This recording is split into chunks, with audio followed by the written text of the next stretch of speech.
19th. I talked to him Saturday. He called me. We got an issue before the court today that he wanted us to know his opinion on. I'll share with you when we get there. But press is here. We've got 1, 2, 3, 4 elected officials. The judge was with us. Hate that he had to leave, but I understand he's still got an ongoing issue that's been going since before he was county judge, so he's still trying to deal with it.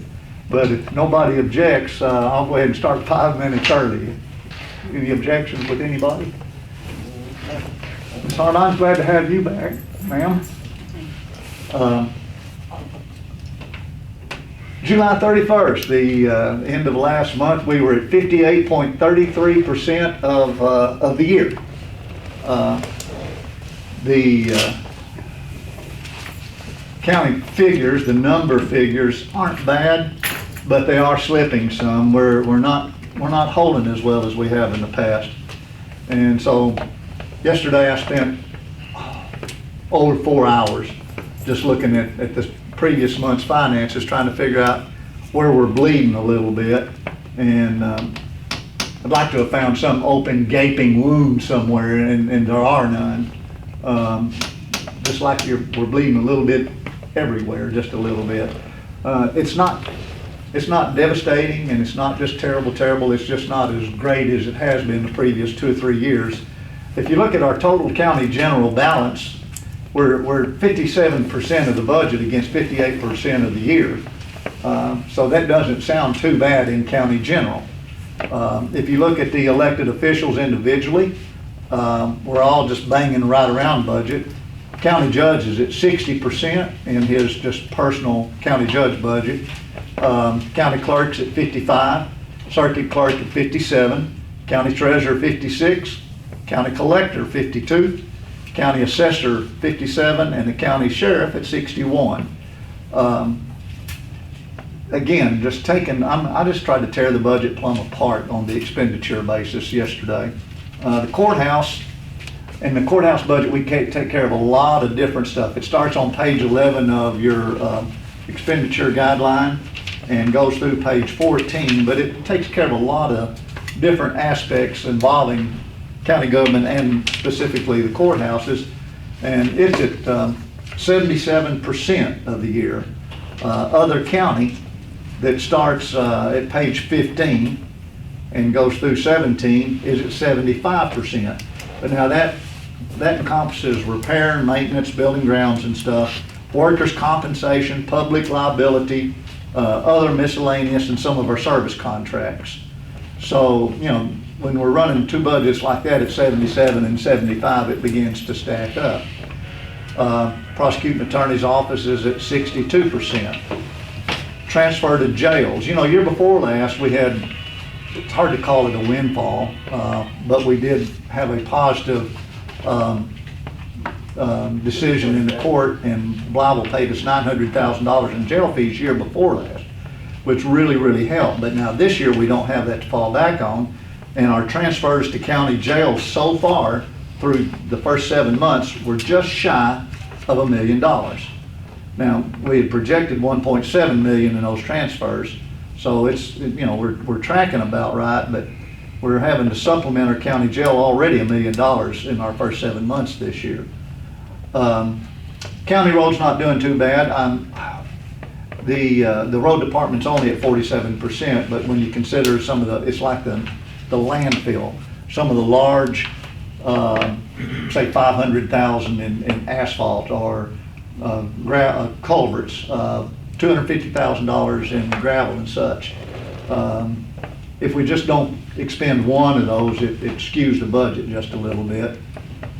The one thing that I am a little concerned about, and I don't know if we need to clean it up, Kelly, on page 42, in the road department, I wish I'd thought of this before the judge left, because I need to ask him what he'd like to do.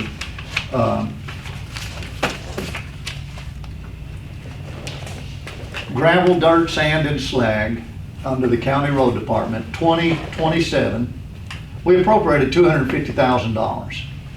The judge has so far spent $320,480, And I'd like to give him 2 gold stars for doing that, because this is one of the places that we've had previous county judges not trying to, a little more conservative than I felt like they needed to be in buying road material. You know, all the elected officials have the legal right to move some funds within different line items of their budget as long as they let the quorum court know. So if you drop down just a little bit, 2 accounts down to bridges and steel, account 2031, we appropriated $500,000 in that, 500,000, and we spent less than 5,000 out of that. So there's 495,000 additional dollars in that line item. We're almost 71,000 overdrawn in gravel, dirt, and slag. It's honestly a simple matter of transferring the funds over. But my question, Kelly, was going to be, will the auditors think that we need to go ahead and make that transfer now, or can we do that in the cleanup? Because we're just in July, and I'm sure the judge intends to buy more gravel. I hope he does. Should we make an additional appropriation now and talk to him about how much, or can we run and overrun that large without bringing the ire of the auditors down on us? That's gonna be something that they look at, but I guess that's up to you as a judge. I don't think that they have a limit. You know, they've never told me or discussed, you know, a limit of, you know, not go over this or not go, I mean, that's a big amount, but. It's just eye-catching, and, Yeah, and I hate to be that far. I mean, Peggy's taught me a lot about not being in the red. And that's only one line item, and the department is truly not in the red. It's only at 47% of budget. But I just hate to see the numbers get too far skewed. Neil, you got a thought on that? Well, if it would be safer, you know, we might transfer. It's a matter of transferring line item. It is. 50,000 out of Isn't that true, line Kelly? item up to the next Yes, one, it's or perfectly whatever fine amount. to just move it from one to the other. I can ask the auditors. He actually started with us on Friday, so he's very handy to us right now. Would you And- mind Sure. asking him about that? What do you think, Bill? We've always cleaned them up at the end of the year, and I don't think it's gonna cause us any heartache. The only reason I brought it up at all is just because it's larger than most things. If it was $700 or even $7,000, but it's 70, and I bet it doubles. Anything more that he spends from here on out is just gonna add to that bill. And I truly expect he may spend an easy another $100,000, if not more. Well, let your conscience be your guide.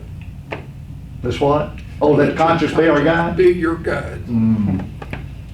Oh, I'll have to go hunt it. Well, I know he's been stockpiling gravel around the county. He has. And makes it a lot easier as far as getting it on the roads. Getting it where it needs to be in a timely One manner. conversation with him, they put out a lot more gravel than normally, Oh, I'm tickled. because it's a lot easier, it's quicker, shorter hauling and everything. Well, you know, truly the road department is funded by a dedicated tax that we can't take and use anywhere else in the county. It funds itself, and we can't take it and put it in county general. We can't take it and put it in senior citizen. It's for the roads, but so many judges have not wanted to spend it. So, you got a thought, Molly? Well, and last year, I don't think we used any of the 500,000. We didn't. In the bridges, and then we kind of have a discussion that we probably wouldn't really be working on bridges, because it's gonna be a lot more expensive than that. So, to me, that would be the place to take it from if we were going to move it at this point. Okay, so I'll ask permission, or ask y'all's nod of approval, or shake your head if you don't like it. But what if we let Kelly talk to the auditors and see how they feel about, is there a line that we don't need to cross as far as that? And then let me talk to the judge and explain what's going on and see if he has a thought. Maybe he doesn't want it to come from there. Maybe he wants it to come from somewhere else.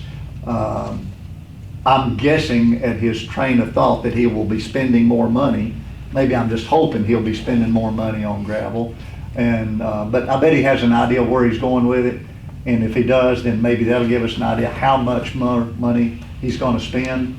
So if Kelly will find out if there's a line, and then we'll find out from the judge if he wants to consider this and how much he'd like to transfer over from one item to the other. I just want to stay out of trouble with the auditors. We're legal, he's legal, doing fine as far as this is concerned, but I just don't want to be in trouble with the auditors. Well, if he has a plan moving forward, we don't want him to hesitate on that because he's over budget in that. If it needs to be done and the money is appropriated somewhere else that's not going to be used, then it seems like, like you said, if it would give him, we don't want to derail any plans. Just my thoughts on it are, he can actually move that with a court order without even coming to us because it's within his budget, right? Mhm. So if he feels that that's the case, he can move it, or he can ask us to do it, either one. I just think he probably hasn't noticed. I mean, it might be something you want to point out to him, let him decide how he wants to do it. Another question on the road fund, Kelly, on last page, 45, account 9001, transfer to county general, $54,130, and we've done none of that. It's something that we do at the end of the year with the tax settlement. Okay, It's paying for a third of our office. your offices and stuff, okay, all right. Well, the reason I asked that question is because, and this whole discussion has been aimed at the balance fund that Peggy handed out to everybody. I asked her to bring a copy for everybody to look at.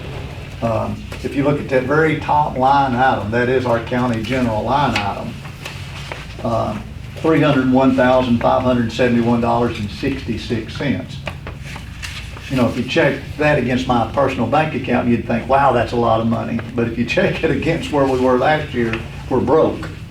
I asked Peggy earlier today to pull some numbers together for me from the previous year. And on August the 19th of last year, we were at $1,462,600.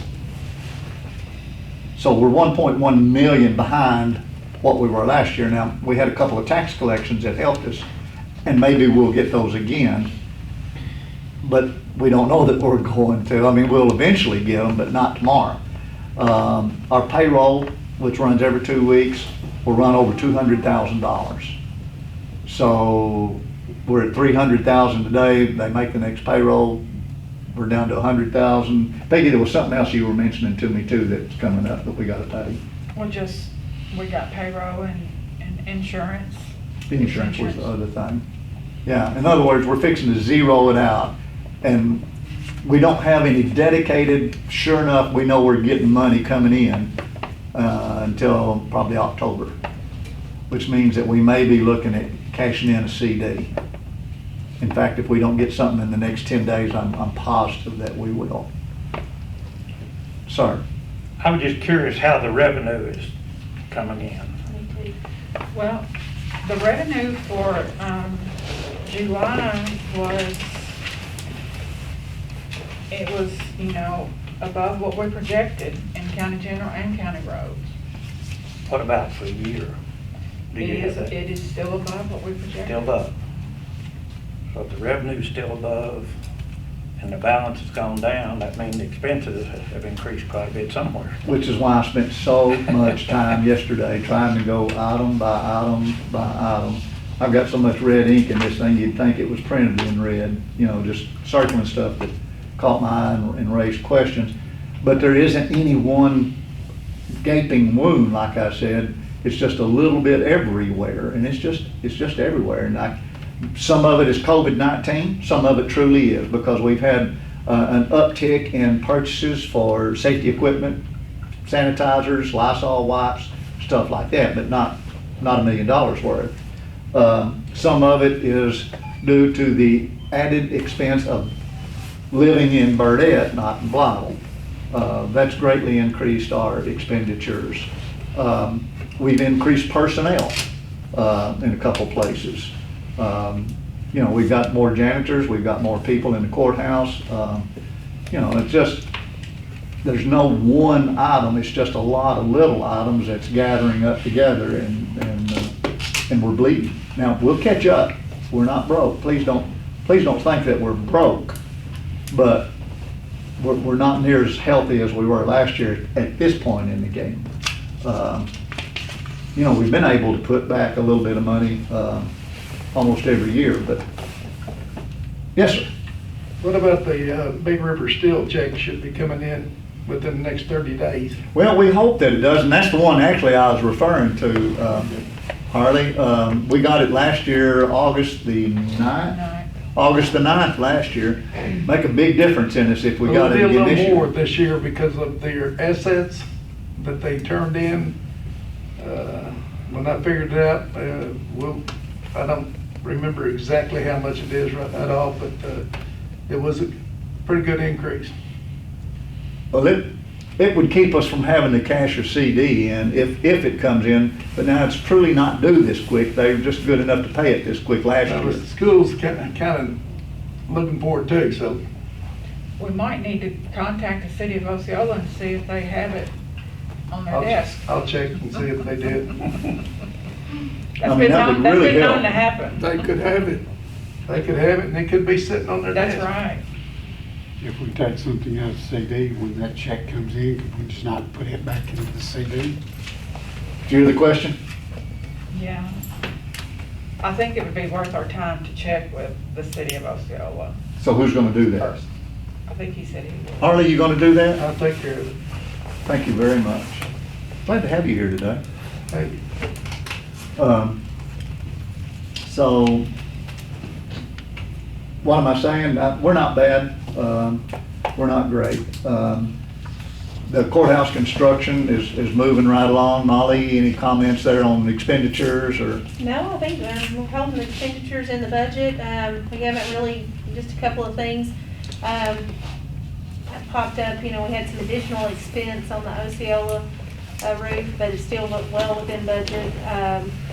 Not too much. We're only asking per Energy and Property is going to ask for a $400,000 appropriation this month. So not much going on. Neil, landfill? Landfill is like all the other offices, just about. It's running behind. In fact, we're, by my notes, we're about $95,000 behind through the first 7 months. On revenue? On revenue. And our expenses are up about 32,000. So our margins are down, our profit's down about 127,000. Is that because the tons haven't come in or we haven't collected? We're just not, some of it, both. We have 2 or 3 that are really lagging on us, some fairly large amounts. You know, everybody blames everything on COVID, but truly could some of that be? I think COVID part of related? it, 2 or 3 of our larger accounts are just dragging. I don't know if they're doing it intentionally or if it's part of their, you know, normally they've always been pretty prompt, but we have some 2 or 3 accounts that have quite a bit out. They're not 90 days yet, but they're 61 to 90 on a lot of them.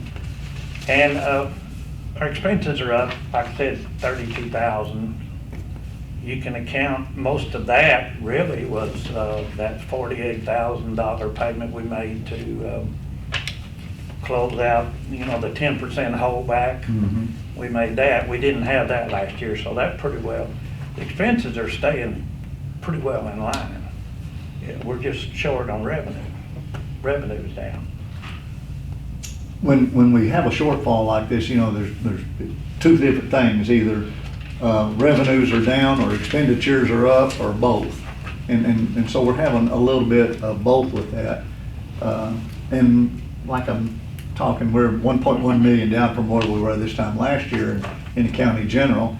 There's not a lot we can do to impact that other than watch our expenditures as close as we can. But guys, those of y'all that's got automation funds and not using them, if y'all could start using a little bit of that, it would help. And it's not going to fix it. If you gave us every dollar that you had in automation, it wouldn't fix our problem, but it could help a little bit. Just looking at all the different automation funds, the treasurer has used 56% of hers. The collector has used 71% of hers, and thank you for coming in, Susan. Glad to see you here today. The collectors used 71% of hers, which included that new server. That was a big chunk of that.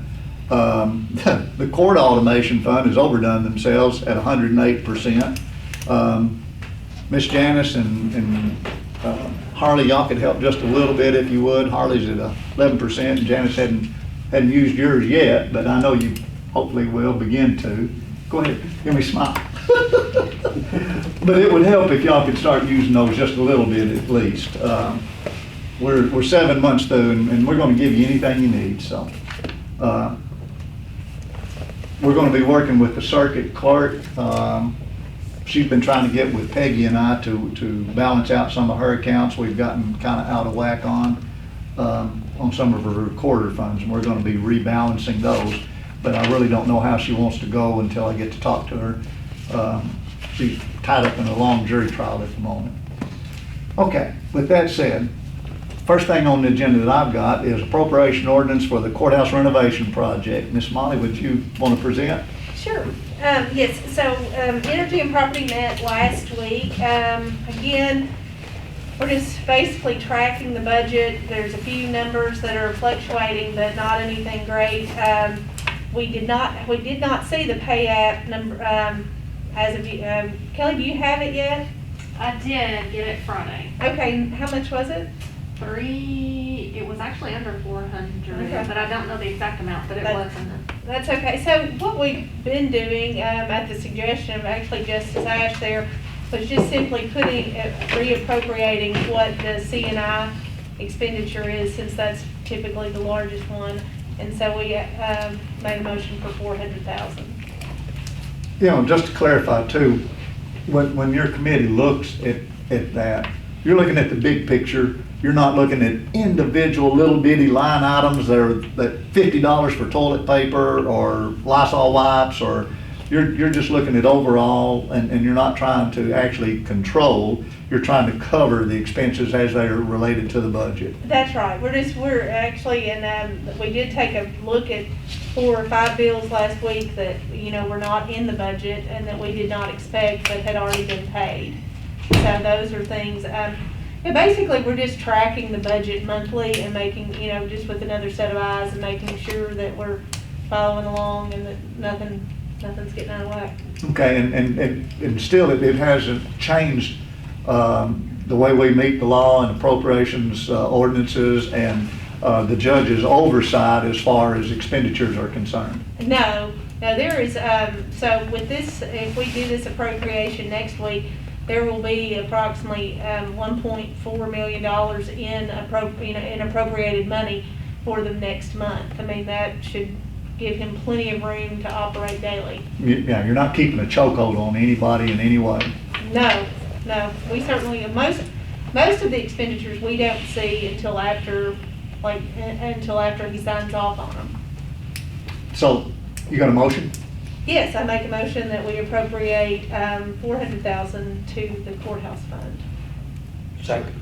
Okay, we've got a motion and a second that we appropriate $400,000 out of the courthouse renovation project monies to meet anticipated bills coming up in the next 30 days. Any other discussion? I would like to point out just one other thing. So with the pay apps, those actually come from the contractor. They come from C&I, and they go to Aaron, the architect, first. And so Aaron looks them over, and then he also, Mr. Brownlee looks them over, who's working, on behalf of us, to make sure that all of that work has been done and that there's not anything. And that's what's happened on this. Sorry. I'm catching my breath. I feel like I can't breathe. So they look at it both, and this was what they did this month, and that's why it was a little bit later. So they actually found, they found a little something that the construction company it was almost a typo type thing with the credit from the Sallyport doors. And so that's what was the delay. So Aaron and Mr. Brownlee both caught that and sent that back to the contractor. Then they send that on to the judge. He looks at it, signs off on it, and then it goes to Kelly. So as far as we're going, we don't ever see it. But we don't pay any of these courthouse renovation bills without the judge's signature. No, right. It takes the architect and the judge's signature at this point. Any other discussion, guys? And just, well, I'm sorry. No, this is fine. This is why we're- I just want to clarify when I say it takes the architect as well. So the architect is, that is part of his job. I mean, he is contracted, so when he puts his signature and his stamp on there, he is saying this work has been completed and it has been completed to, to my liking. So that's that's really where, that's a big deal for us. So once he does that, then it's kind of a done deal, and then the judge signs off. I don't know how the other JPs feel about it, but I know I really appreciate what your committee is doing and the fact that you're having these regular meetings and updates. Now, whether we choose to come to your meetings and get updated is of our own choice, but at least we can come if we want to hear what's going on, and you update us monthly on that, and I commend the job that you and your committee both are doing, so. Right, and Aaron is doing a good job with keeping those line items in check, and we've actually come in a little under budget on a couple of line items. I think you'll probably see over the next month or so, there will be a line item or two that may go a little over budget, but, but as far as the change orders, those seem to be, I don't think we had any in this last one, so it's moving along at a good pace. I think it's good. Got a motion and a second that we appropriate $400,000. All in favor? We need to wait, she may have something else to I say. didn't know I was trying to cut that off. No, I wasn't. No, we appreciate everything that you share with us. That's the only way we get information is if you share. No, it's okay. It's all right. I put my mask back on. You hurt her feelings. I know. All in favor? Any opposed? All right, coming out of the Personnel Committee the other day, we have legal action, as Jeremy called it a while ago, between the judge and the Quorum Court, asking for a determination in circuit courts. And as Jeremy pointed out, the judge has his attorney, lady in Paragould, and we have our attorney, a firm in Little Rock.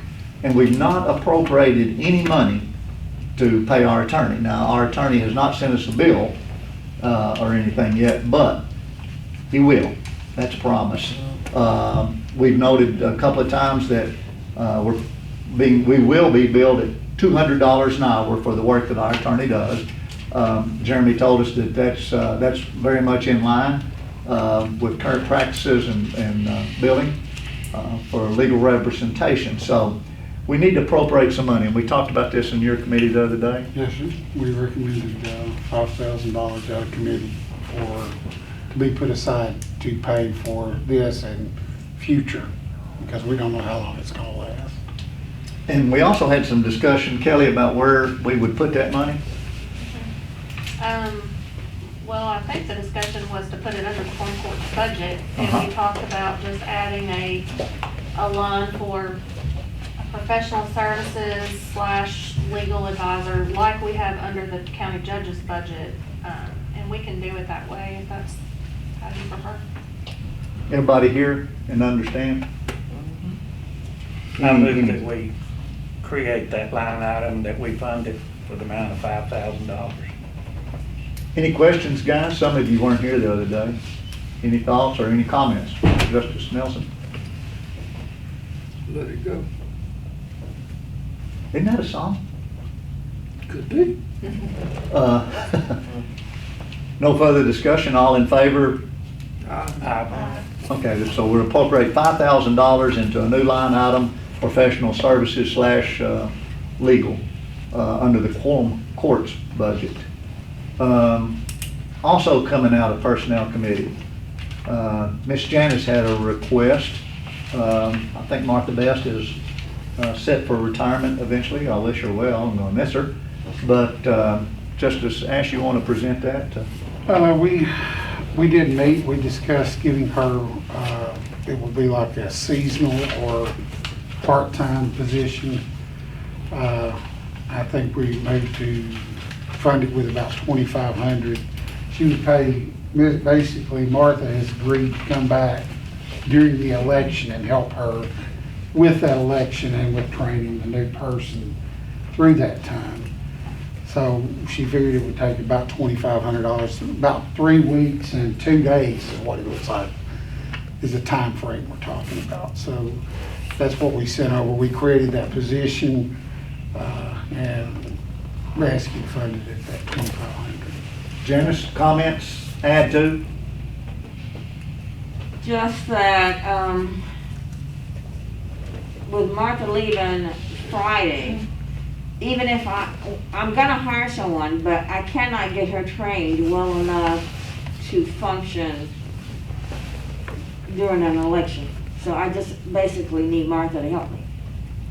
Are you gonna wait till it's closer to election time to pull her back, or are you gonna go ahead and use her now? I'm gonna wait closer to election time. to I'm pull just her back. nosy now, I don't. Yeah, pull her back, because the week before we start early voting, we will be handling a lot of absentees and stuff like that. So I want her to be there during that time as well as during early voting. You were at the personnel committee meeting. Does this seem to be adequate for you? Is this what you need Yes, at the moment? for the moment, yes, Knowing that if you've gotten a bind or something, you can always come back to us. yes, sir. Any questions of Justice Asher or Ms. Curry? Do I have a motion of some sort? I move that we do that. Appropriate $2,500 for a part-time slot in the county clerk's I wasn't office. sure how you worded it. He's asleep, leave it alone. I'm sorry, I didn't mean to surprise you. I just want to be sure I didn't conflict with what you were saying. No, I think what we're trying to do is appropriate $2,500 for a part-time slot in the county clerk's office. Can I just clarify something? real Yes, quick? ma'am, you sure may.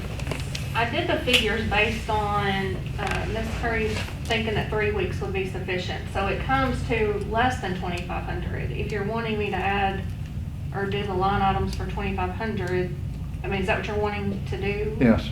Well, you know, it's salary, it's Social Security, it's retirement. I mean, So what are you saying? I guess, She's saying her salary is less than 2,500 and we've asked for 2,500. right, So what do we need to do, Kelly? well, we either need to, I mean, if you want me to do a salary for 2,500 and then add the benefits, but it's kind of hard just to separate.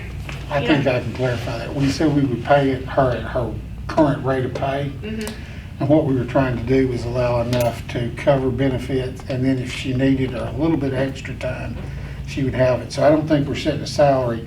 We want to leave her salary at what it is, and then you have enough to pay benefits. Would that 2,500 give us enough to do that? But there's 3 lines. There's a salary line, there's a Social Security, Medicare, and then there's a We'll retirement. let you fill those in, just, put in You where you just want need the to. total to be 2,500, Yes. okay?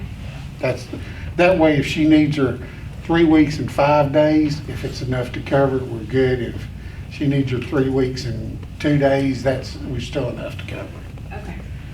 That's the reason I said whatever needs to be done. Just a step ahead of the game, Justice Bird. Yeah. Could we say something like to not exceed the 2,500 or something, and then she We can do divide that. it? Did you catch that, Kelly? Yes, I'll just figure out what the salary can be, and then work we can backwards. pay, yeah. Okay. Can I second whatever needs to be done?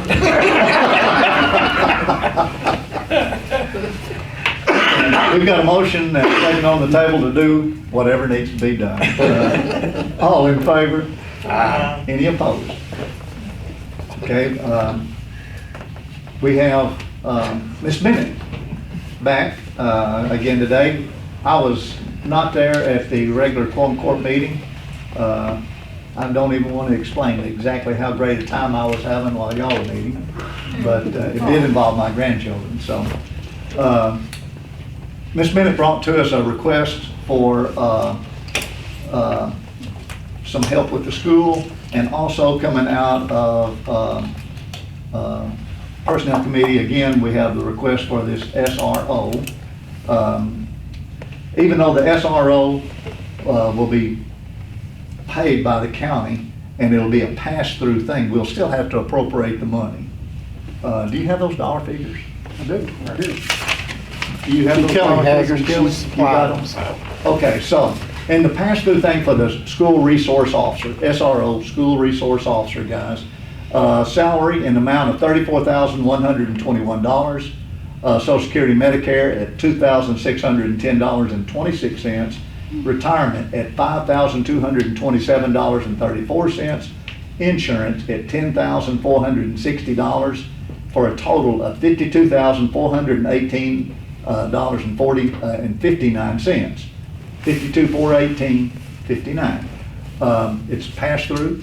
Rivercrest is paying for their own resource officer, but by running it through county payroll, it identifies them as a county deputy with county enforcement and puts them under the supervision of the county sheriff. The county sheriff has always been very cooperative in these types of programs. Sheriff, you can correct me if I'm wrong, but I've always felt like he thought it was a very beneficial program for our rural school districts. Absolutely. And it's kind of a win-win-win for everybody. So we, even though it's passed through, we still need to appropriate $52,418.59. You heard Ms. Bennett speak earlier, and Justice Ash speak. Any questions for any of those or the sheriff? Molly, you got it? Just a question, his insurance, that comes through the county or through the school district? Which one pays that? The county. Okay, so okay. The county insurance, county employee, county insurance paid by the school. Oh, but it is paid by the school, Mhm. reimbursed? They reimburse, yeah. Okay. I think the one we're doing right now is a quarterly reimbursement. We submit our expenses for the quarter and then they reimburse. Okay. We do appreciate Ms. Bennett coming because it's hard to answer questions sometimes and we don't really know everything. But having her here really helps, so. Molly, you got a motion to that effect? I'll make a motion. To do whatever is necessary?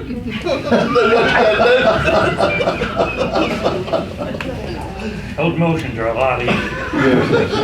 Okay, so what You started fast. what we're having is a motion to appropriate $52,418.59 to fund a school resource officer for Rivercrest School System. Second. Got a motion and second it made. Any other discussion or questions, guys? All in favor? Aye. All right, now then, Ms. Bennett, y'all tabled at last month's meeting her request for assistance under the COVID program and hotspot, providing hotspots. There was some further discussion after that meeting, I think, from other schools, some other input, and I think, Ms. Bennett, you were wanting to pursue that? Yes, sir. You know, I think I've been pretty vocal. The governor asked me to come speak at a press conference. I don't know if you all saw that. So the hotspot issue is near and dear to my heart. I feel like I really need to advocate for my rural community students as much as I can. And I'm pursuing every angle that I've been able to think about that could be a benefit to them. During the press conference where I was asked to speak, the governor announced a hotspot project. And in that project, the Rivercrest School District gets 65 spots. So that's the number that we're being provided. I have asked how we can leverage that to purchase additional spots or to do something different. And the response I got was, those are good questions. Nobody else has asked that yet. We'll get back to you. And they haven't gotten back to me yet. So I'm still waiting to hear what that could be. So we're, like I said, we're pursuing every opportunity. I do have a meeting tomorrow with Mississippi County Library System. They're looking to do something out of the libraries as well. So, you know, Mississippi County is a hot spot right now. You know, we're scheduled to start school Monday. And as far as I know, we'll be starting in person. And I hope we can stay. But I have to be prepared for a worst case scenario where our students would have to continue their learning in a digital format from home. And so I appreciate any consideration that you all can give to my request to put in the hotspots in the city halls. I had contacted our school attorney. I drafted an agreement for the county judge that he could take to the mayors and sign per some of your concerns about maintaining that 24/7 and that sort of thing as well. So I tried to take into account all the things that you've asked me to do and give you as much information as I can. If you have additional questions, I'd be happy to try to answer those as well. Did the problem with, not the problem, the concerns with the mayors, did that all work out okay? They're all on board and all? I did leave that to the judge to talk to the mayors about, so I can't truthfully answer that part of that question. So we don't know if they signed an agreement. I have given the judge the agreement for them to have signed. I actually have a copy of that. Judge left that with me just a few seconds ago before he left the meeting. And I'll read it very quickly to you. Agreement between Mississippi County Quorum Court and the town of blank, in which, if you'll remember, there are 5 city halls in the Rivercrest School District. The intent and purpose of this agreement is to extend internet access to Rivercrest School District students located in more rural areas. And the Mississippi County Quorum Court agrees to the following: payment of one-time installation fee. And this one-time installation fee is broken down line item by line item, but it comes out to $724.64 plus 65.22, $789.86 per city hall, and that would be on 5 city halls, which would be $39, $49, $30. So basically $3,950 one-time fee. And then moving on, recurring monthly fee for a period of 9 months. And again, it comes down to $149.98. Might as well say $150, which will be $750 a month for 5 different city halls, and a period of 9 months would be $6,750. So the town of blank agrees to allow for the installation of the service and hardware at the specified location of wherever in that town. The service will be available continuously 24/7 for the purpose of enhancing internet access for students of the Rivercrest School District to complete online schoolwork. This agreement is in effect until we fill in. It may be renewed by the parties, and then city official name, city official contact information. So the judge just gave, this is what she prepared for the judge, I think, and he left with me a few minutes ago. So the $6,750 in recurring fees and $3,950. Be looking at a little less than $11,000. And this would be for the Rivercrest School District. Since we had that last meeting, I think I might have shared with some of you, or might have heard me talking, that I've been contacted. I don't know about y'all, but I've been contacted by other school districts. If we're going to do for one, they're wanting to do for them too. They're all got rural areas. Manila goes all the way down to West Ridge. You know, that's where I live. It goes all the way down to West Ridge almost to Lepanto. Then they go out the other side of Big Lake, you know, closer to Dale, Armorel. One of the points that was made by one of the administrators from another school district was, you know, our taxpayers pay their taxes too. Please don't give our taxpayer money to other school districts. Some of the JPs, and I'm not going to point fingers, but it's been pointed out to me that the schools get 80% of the property tax dollars now. We get, correct me, Harley, how much does the county? 10% from the county general, roughly. 10%. Schools get 80. 80%, and the cities give in 10%. So we get 10, and the schools already get 80. I think it's And let me share this too, right quick. Justice Norvell called me Saturday because he cannot be here. He would really, really like to be here. He cannot physically be here. Justice Norvell is very much in favor of this program. So let me express that just for him.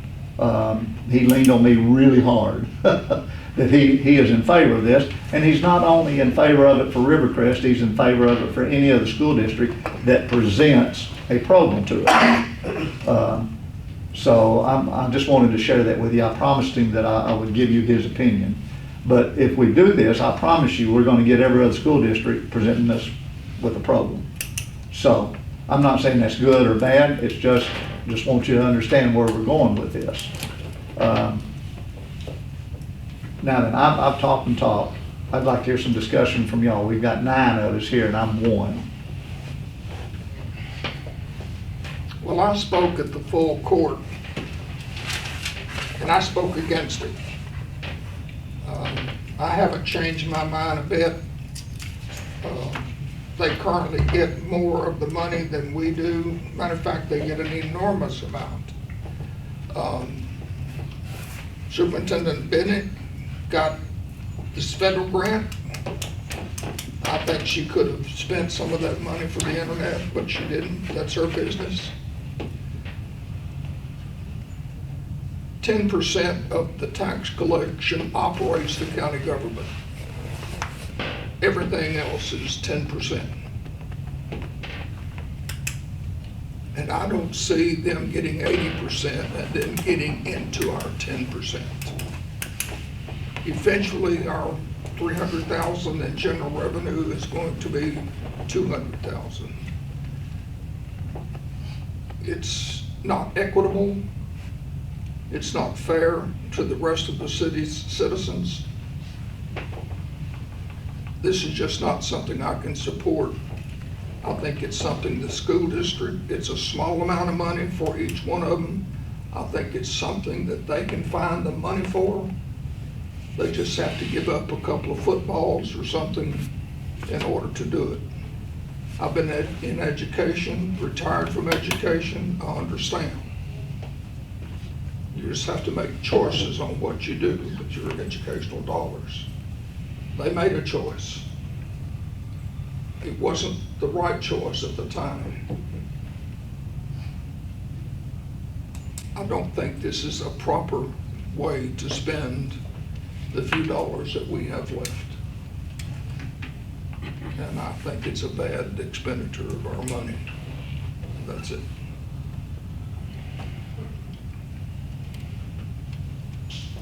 I'm waiting to hear from somebody else. Justice Burge? Well, I made a motion in the beginning, I think, to send it on to the full court. And I agree with most of everything that Justice Nelson has said. However, under the circumstances, we're in a different world today. We're in a totally different world. And if this is an emergency that something needs to be done real quickly, school is starting next week. And I don't know, I wasn't the one who put the program together or anything, but if it's a way, Ms. Bennett has 1,200 students down there approximately, I think I was told, and she got 65 devices. I'm looking at it strictly from the standpoint of the kids in the Rivercrest School District.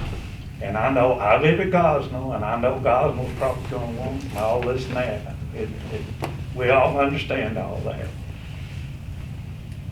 Under normal circumstances, I probably would not do this, but due to the fact that we're not living in a normal world today, and this seems to be somewhat more of an emergency, then I would move that we move it on to the full court and let the full court decide. You did understand that they are starting school full-time. Yes. They're in classes. But they all also have to have an alternate program in place due to the governor's. I see Ms. Bennett shaking her head, so you are correct. Yes, they do. And the students, I don't know about it in Ms. Bennett's district, but most of the districts around here, the students are choosing in advance whether they want to go into, I don't know about your district, at Gosnell, Bible, other districts I know of. They choose up front if they want to go into virtual or if they want to go into FaceTime learning. And my understanding is when they make the choice, it's for the semester, they're not going to be bouncing back and forth. So my concern is, student-wise, if they start and then they have a few cases and they have to shut down the school, then they're virtually handicapped down there. Mom? Well, I mean, I agree with both Justice Berger and Justice Nelson.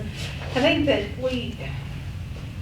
but I do also agree and worry just a little bit, so then we're gonna have all of these other school districts come to us, and, I mean, are they gonna come up with a plan of their own, and could it look different? You know, would the thing be to say, the city halls to install the hotspot or the access point into the city halls that we can, but not necessarily fund the monthly cost of it? They could probably maybe find that money themselves somewhere if they do go to 100% virtual learning. I mean, if we did, how many, you've got the 6, I've thought about this. So you've got the 6 libraries that already have access points or hotspots, whatever you want to call them. And then what are the other city halls that would, I mean, Gosnell wouldn't need, I mean, what are we talking about? How many total? I don't know, I hadn't thought about that. I mean, if that's, I mean, I would think that if we start doing for one, like you said, we're gonna have to do for the other. I realize they're not here, but I do think that we should look a little bit down the road and think, if we're gonna do this, what is our, you know, what are we planning on doing? Otherwise, it could really be, we could just, I mean, it could be endless as to what the city or, you know, people in the county are asking for. I know at one time they were talking about a bus that drove around, And they're still, some of the school districts are still looking at that, parking buses in different places. Miss Bennett mentioned that in her last presentation. maybe that's right. Yeah, so, I don't know. I do think, I mean, I'm not opposed to helping, you know, but I certainly don't want to open up a, We just gotta be careful about the cans that we do open. We used to have a category in the line item budget, and again, I wish Judge Nelson was here because he was involved in some of this too. We had a category called county grants in aid, in which case we doled money out to different various projects. We doled money out to rural fire departments on a needs basis and rotated it around so that, you know, every year somebody got some money out of county money. We supported various youth organizations such as the Boys and Girls Clubs to different degrees, you know, but it finally it had grown so large that we ended up had to shut down county grants in aid at that time because it just got more expensive than the county could afford. So that's what we're talking about here, is basically county grants and aid, be aid to the school, aid to the students, aid to the 6 different school districts.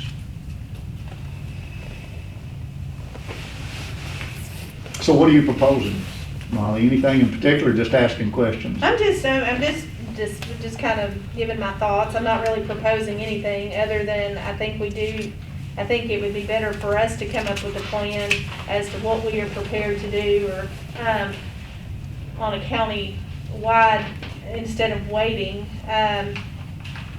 Because I agree with you completely. If we're not prepared to do for all of them the way we're prepared to do for Miss Bennett, then we should just stop right now. I wonder if we might let Stephen, he's communications, I wonder if we might ask him if he would go to the libraries and see what is available and let us know at our next. In what respect? Available in the way of What internet? is there? That'd be between Stephen and you and the judge. Do you understand what he's asking, Stephen? Go ahead. What I suggested to the chairman is to ask you if you would mind going to the libraries to see what is available.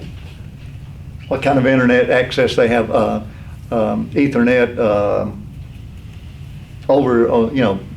online access. What's the term? Wi-Fi. Huh? Wi-Fi. Wi-Fi. What kind of Wi-Fi access they have that might be available to these high school students? Okay. But is that gonna be beneficial to Ms. Bennett in the end, though? I mean, like, how are the students all gonna get to these locations that we're trying to call about?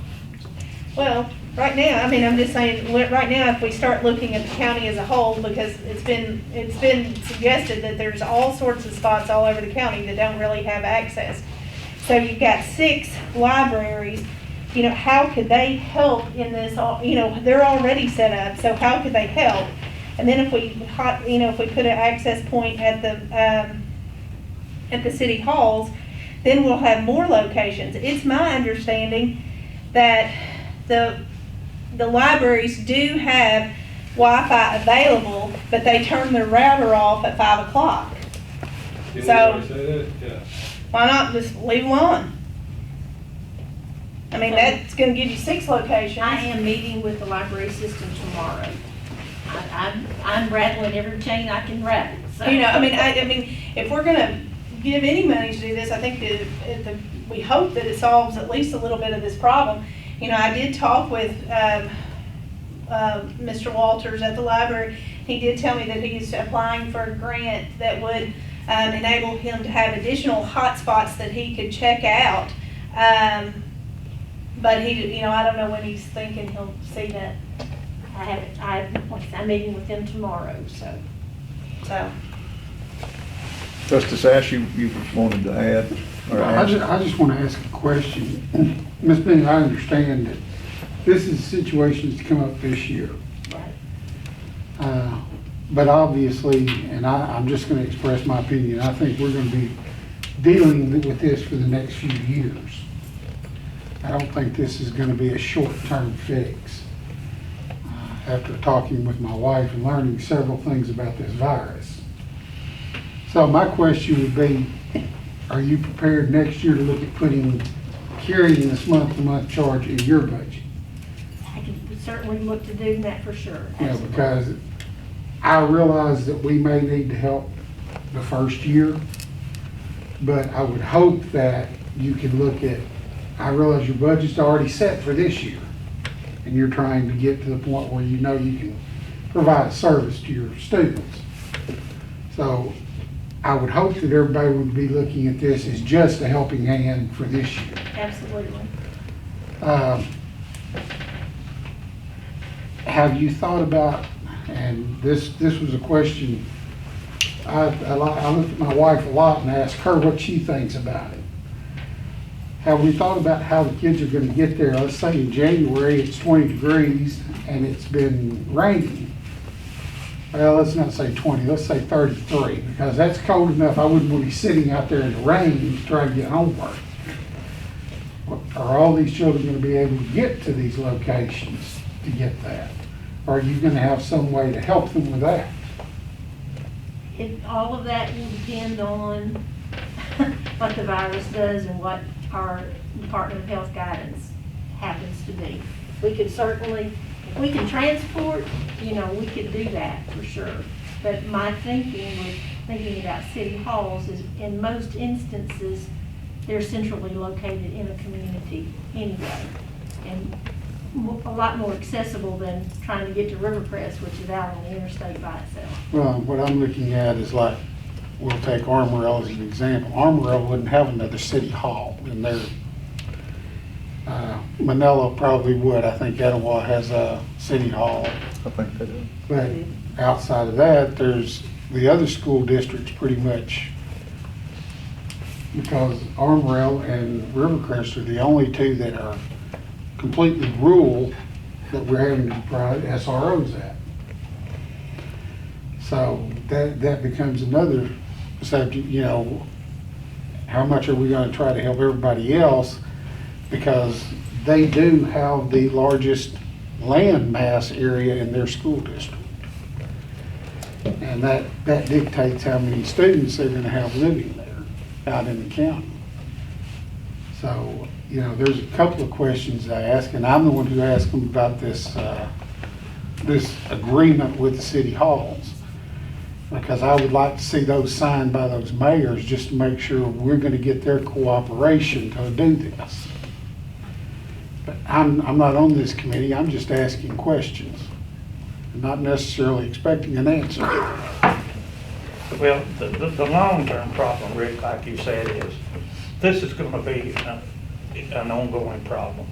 The government, federal, state, everybody has realized that the rural areas are underserved when it comes to Wi-Fi service. Right.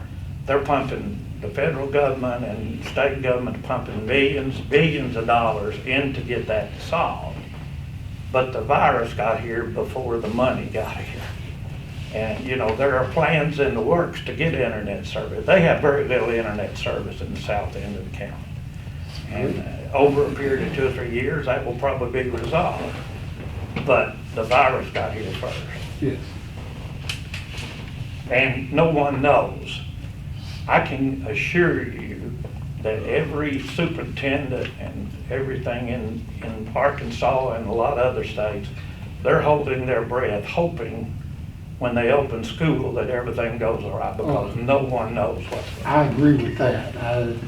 And I'm hoping that we see school be able to continue. Absolutely. I think the teachers are at a greater risk from what I'm seeing. Less children get this than adults. And the children tend to fare better through it, but that's what's up. You know, the other aids that have been available, and we've heard some talk about the federal government doing this and the state government doing that. If you go on the State Department of Education, the federal COVID monies that website reflects on the State Department of Education's, and I don't know all of them, but like Blyville got 1.7 million in COVID funds. Gosnell got about $250,000. It reflects Rivercrest at $394,000. And then the state gave out, and correct me if I'm wrong this minute, what was it, 10 million that the state's doing on these hotspots? 10 million or 11 It was million? 10. 10 million? Yes, sir. 10 million, but now that's not Mississippi County, that's 75 counties. That's what I got 65 spots from, that $10 million. So, just more information. Justice Fleeman, you hadn't said a word? I'm not smart enough to talk in this discussion. Ms. Hinton, you're actually education related. Got thoughts? Well, I was listening to everybody's comment. I believe, I agree with Justice Ash. I don't believe this is going away in a year's time. And if we do for one, I think we should do for all if they ask. And that's gonna run into a problem.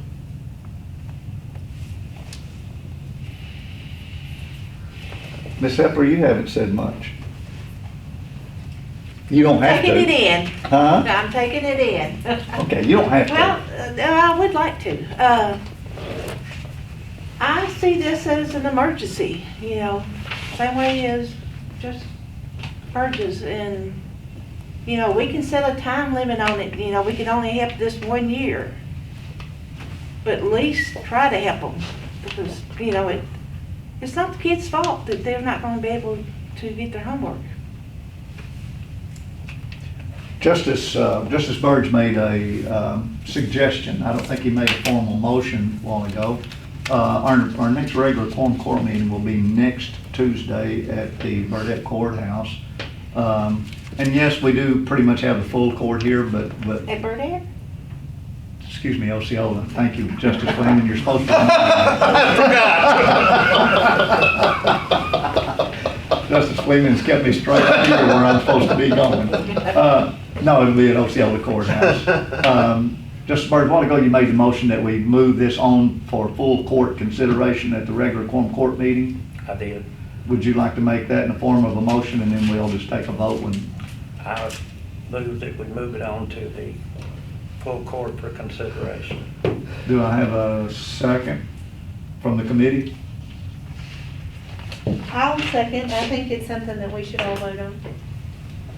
Okay, so we've had a motion made and a second that we move this matter to the consideration of the full court in the next regular quorum court meeting at the Osceola Courthouse next Tuesday night with what? You're wanting to say something? Well, I was just thinking, and maybe by that point, we'll have heard from some of the mayors, maybe the judge will have an opportunity to talk with them, because I do know what the mayor of Kaiser wanted his at the library, which is what made me think about the libraries to begin with, so. So are you seconding Justice Burgess' motion? Okay, Yes. and But we didn't put, we're just simply moving it along. Correct. this was that recommendation just for consideration and vote at the full court meeting? Yes. Okay, so we've got a motion to move this matter to the full court for its full consideration without recommendation from the committee at the next Tuesday meeting. All in favor, aye? Any opposed? Yes. Ayes have it, and we'll move it to the full court for consideration. And if you've got questions, I'm sure Ms. Bennett would be glad to answer anything that you've got. You can, if you care to talk to your own administration in your own respective towns, feel free to talk to them and see what their input may be and what they think. I've had 2 different ones contact me. I'm kind of like the bullseye on the dartboard sometimes, but you may want to talk to your own people, the people that y'all represent, and see how they feel about this also. And yes, they may come and want money, and if they do, then I think if we're going to consider one, we need to consider also. But I think it's worth being fair to everybody. Yeah, I agree with that completely. Okay, so, does anybody, Sheriff, you got anything for us? No, sir. Harley? Again, really glad to see you, Harley. Janice, ma'am? Susan? Peggy? I have one more question. Yes, sir. Mr. Chairman.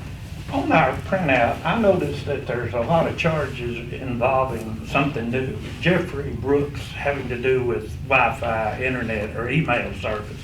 What's that amount to? Well, Brooks Jeffrey is. Brooks Jeffrey. Yes, Brooks Jeffrey. They are the vendor that does our website and emails. So we've been with them for a few years, I think, but Wayne Reynolds is the one that normally takes care of that stuff. But they do charge us a yearly fee for emails and website. And, So this is a yearly fee, the $24. that is a yearly fee unless some departments decide to add an email, and then there's a charge to add it, and then there's a yearly charge to continue it. I just never had recalled seeing it before. I noticed it was in every department, every Yeah. office and everything. Yeah, this is just the month that we pay our yearly Okay. fee. Thank you. Okay, before we dismiss, I want to ask Jeremy a question before you. Oh, go ahead, man. No, I'm in order. well, what I was gonna say is, today is August the 17th. Labor Day is August, the weekend of August 5th, 6th, and 7th.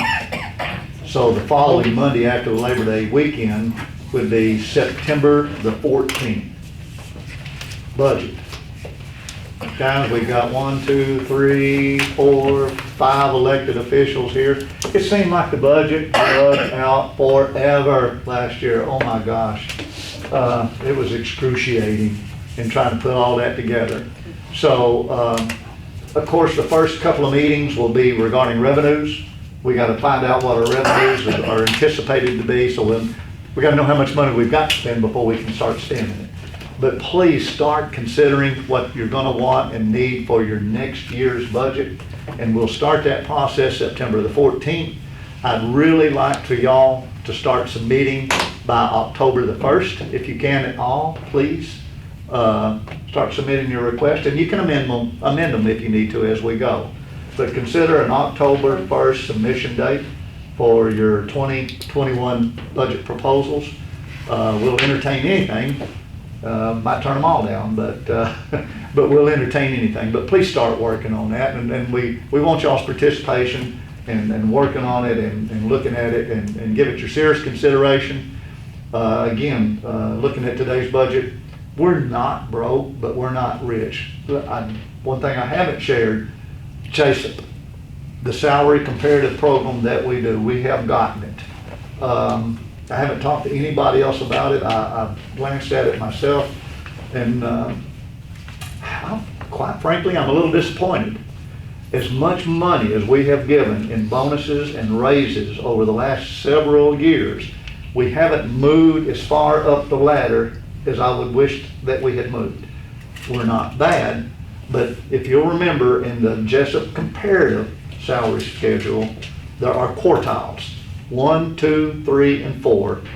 1 being kind of the minimum, 2 being kind of middle of the road, 2 and 3 are your middle of the road of the midpoint, the average of all the comparisons. Then 4 is kind of the max, then you can go over max and you can go below minimum. Well, the bulk of ours, the very vast bulk of ours, is either in the second or third quartile. I honestly was hoping everybody would be in the third.